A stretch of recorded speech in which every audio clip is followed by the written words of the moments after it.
સુરત આંજણા farm પાસે ખુલ્લા પ્લોટમાં ભંગારનો ધંધો કરતા વેપારી પાસે સામાજિક આગેવાન બનીને ફરતા નુરુ ચાઇનીઝે ખંડણી માંગતા રંગે હાથ પોલીસના હાથે ઝડપાઈ ગયો હતો। આ અંગે સલાબતપુરા પોલીસે વધુ પૂછતાછ હાથ ધરી છે। સુરત આંજણા ફાર્મ પાસે ખુલ્લા પ્લોટમાં ભંગારનો ધંધો કરતા વેપારી પાસે સામાજિક આગેવાન બની ફરતા નરુ ચાઇનીઝે ખંડણી માંગતા રંગે હાથ પોલીસના હાથે ઝડપાઈ ગયો હતો। આ અંગે સલાબતપુરા પોલીસે વધુ પૂછતાછ હાથ ધરી।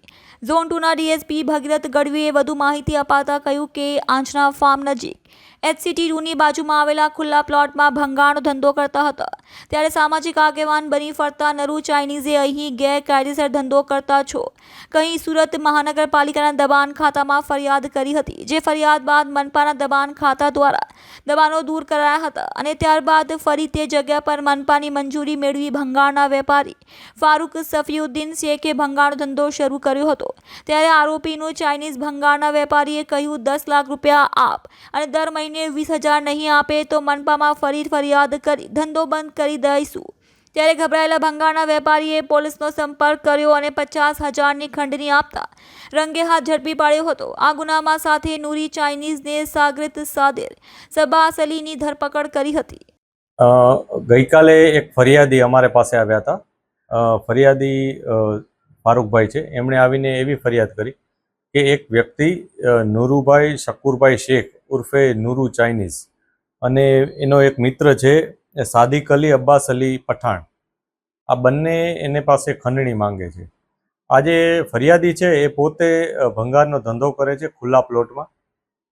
અગાઉ એણે ત્યાં નાનકડા શેડ્સ બનાવ્યા હતા પોતાના કામકાજ માટે, તો એ શેડ્સ આ જે નુરુ ચાઇનીઝ છે એણે SMCમાં અરજી કરી હતી અને શેડ્સ એના તોડાવી નાખ્યા હતા, જેથી જે ફરિયાદી હતા એ ખૂબ ગભરાઈ ગયા હતા, એને ઘણું નુકસાન પણ થયું હતું।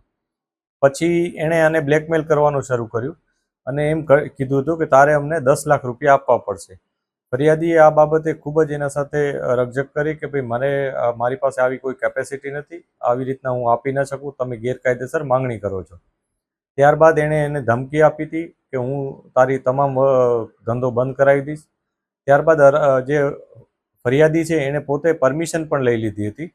ફરિયાદીએ જણાવ્યું કે મારી પાસે પરમિશન છે, તો જે આરોપી છે નુરુ ચાઇનીઝ એણે એવી ધમકીઓ આપી કે તારી પાસે પરમિશન હશે તો પણ હું અન્ય કોઈ પણ જાતની અરજીઓ કરી ખોટા ફોટા પાડી અને તને તને તારો જે વસ્તુઓ છે બધી તોડાવડાવી દઈશ, તારો ધંધો બંધ કરાવી દઈશ। એથી ફરિયાદી ખૂબ અકળાઈ ગયા હતા, મૂંઝવણ અનુભવતા હતા। એમણે પોલીસ સ્ટેશન આવી અને અમારો સંપર્ક કર્યો હતો। છેવટે અમે એમને જણાવ્યું હતું કે તમે ફરિયાદ આપી દો। જે ફરિયાદી હતા એવું જણાવે છે કે આ નુરુ ચાઇનીઝે 10 લાખ પછી છેવટે એવું નક્કી કર્યું કે તારે મને 2 લાખ ડિપોઝિટ આપી દેવાની અને દર મહિને 20,000 રૂપિયા તારે મને એક રેગ્યુલર પેમેન્ટ રૂપે આપવા પડશે। આ પ્રકારનું એ લોકોનો જે વાર્તાલાપ હતો એ તમામ રેકોર્ડિંગ પોલીસ પાસે એમણે રજૂ કર્યા હતા અને ત્યારબાદ પોલીસે એમની ફરિયાદ લીધી હતી। ફરિયાદ લીધા બાદ 50,000 જે આપવાના એ લોકો વચ્ચે નક્કી થયા હતા, એ 50,000 રૂપિયા જ્યારે એમણે આપવા માટે ગયા ત્યારે અમે અમારા પંચો રૂબરૂ એ લોકોને આ મુદ્દામાલ જ્યારે એને આપ્યો અને પછી જે રિકવર કરવામાં આવ્યો જે આરોપી સાદિક અલી છે એની પાસેથી, ત્યારબાદ પોલીસે એનું વિગતવારનું પંચનામું કરી અને આરોપીને અરેસ્ટ કર્યો અને એની સાથે સાથે નુરુ ચાઇનીઝને પણ અરેસ્ટ કરવામાં આવ્યો છે।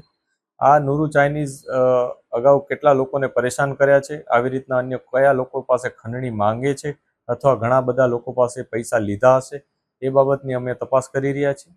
અમે આપ મીડિયા મિત્રોના મારફત અમે એક અપીલ પણ કરીએ છીએ કે આવો કોઈ પણ વ્યક્તિ અથવા નુરુ ચાઇનીઝ ખુદ કે જેના ભોગ આપ કોઈ બન્યા હો તો અમારો સંપર્ક કરો। અમે અવશ્ય આપની ફરિયાદ હશે એવિડન્સ રૂપમાં જે પણ મળશે એ મુજબ ફરિયાદ લઈશું અને જે પણ કાયદેસરની કાર્યવાહી છે એ કરીશું।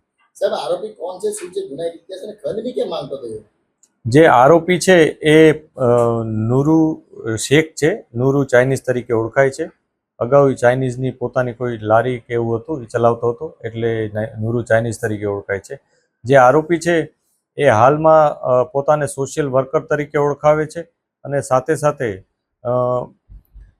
સુરત શહેરના કોંગ્રેસના લઘુમતી યુથનો કંઈક ઉપપ્રમુખ છે એવું અમને એણે દાવો કર્યો છે। અમે એ બાબતે પણ તપાસ કરી રહ્યા છીએ કે ખરેખર શું કામગીરી કરે છે। આ ઉપરાંત એનો જે મિત્ર છે સાદિક અલી, એ પહેલાં પોતાની દુકાન હતી એની જીન્સની ને એની, અત્યારે હાલ એ કોઈ કામ કરતો નથી. એટલે આ લોકો આ પ્રકારના લોકોને પરેશાન કરી અને પૈસા મેળવતા હોવાનું જાણવા મળ્યું છે. અમે તમામ લોકોને પણ સંપર્ક કરી રહ્યા છીએ કે જે લોકો આ પ્રકારના ભોગ બન્યા હોય અને આ પ્રકારની ફરિયાદ આપવા માંગતા હોય તો અવશ્ય પોલીસ સ્ટેશન આવે. સાહેબ, એ મુદ્દામાલ રિકવર કરવામાં આવ્યો છે એની પાસે? જે નૂરુ ચાઇનીઝ પાસેથી 50,000 રૂપિયા રિકવર કરવામાં આવ્યો છે કે જે ફરિયાદી પાસે એણે માંગણી કરી હતી. એટલે 2 લાખની જે ડિપોઝિટની વાત હતી એમાં છેવટે એણે 50,000 અત્યારે આપી દેવાનું નક્કી કર્યું હતું. એ 50,000 એની પાસેથી રિકવર કરવામાં આવ્યો છે. मेरा नाम फारूक शेख।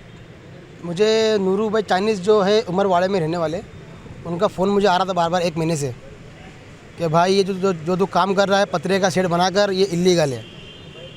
मैंने बोला भाई ये जगह हमारी खुद की प्राइवेट जगह है, भाड़े से ली हुई है, इसका भाड़ा कर रहा सब है। भाई बोलता है पतरे का, बोले भान काम इलीगल होता है, बोले अगर तू पैसा मुझे नहीं देगा तो तेरा काम होएगा नहीं। और वहाँ हमारे काम करने वाले कम से कम 100-150 लोग काम करते हैं वहाँ पर। बोले वहाँ पे व्यापार नहीं होगा, व्यापार करना है तो पैसा देना पड़ेगा। कितने पैसे की मांगनी की थी? 10 लाख रुपए की मांगनी करी थी। बोले 10 लाख रुपए एक बार में दे दो शॉर्ट पेमेंट, या फिर 2 लाख रुपए दे के हर महीने 20 देने के। आपने यहाँ फरियाद की? मैंने यहाँ फरियाद की सलादपुरा के अंदर। यहाँ पे मेरा काम हो गया एकदम अच्छे से, माशाल्लाह अच्छा मेरा काम यहाँ पे हुआ है और मुझे यहाँ बहुत खुशी है कि मेरा यहाँ पे काम हो गया है। कोई आगेवान है यहाँ पे? हाँ, वो यहाँ का आगेवान है, कांग्रेस का कार्य करता है। इसकी धमकी देता था बार बार कि मैं कांग्रेस में कांग्रेस का कार्य करता हूँ, अगर तू नहीं देगा तो तेरा काम मैं बढ़ा दूंगा। आपके जैसे और कोई इंसान के साथ उन्होंने कुछ? बहुत लोगों के साथ किया है पर लोग बोलते नहीं है, कोई सामने आता नहीं है। मैंने हिम्मत किया है, मैं आया हूँ। कांग्रेस का कोई बड़ा नेता जिसके नाम पे धमकी देता हो ऐसा कोई? नहीं, ऐसा धमकी नहीं दिया, बस ये बोला है कि मैं कांग्रेस का कार्य करता हूँ, अगर तू मेरे बात नहीं मानेगा तो तेरी पीछे पटा दूंगा।